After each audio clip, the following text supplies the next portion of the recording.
السلام علیکم، بسم اللہ والصلاۃ والسلام علی رسول اللہ۔ سوال ہے جی، بچے کے کان میں اذان کہنے کی شرعی حیثیت کیا ہے بچہ جب پیدا ہو تو؟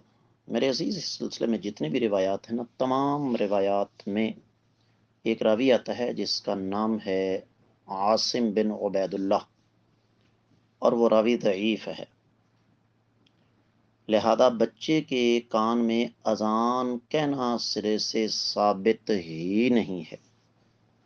تو جو چیز اللہ کے رسول صلی اللہ علیہ وسلم سے ثابت نہیں، اس کے بارے میں کیا کہا جا سکتا ہے؟ آپ خود سمجھدار ہیں۔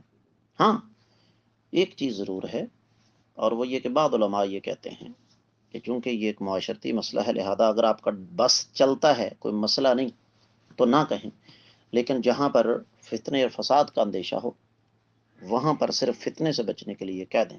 امید ہے کہ آپ کو سمجھ آ گئی ہوگی۔ واللہ تعالی اعلم۔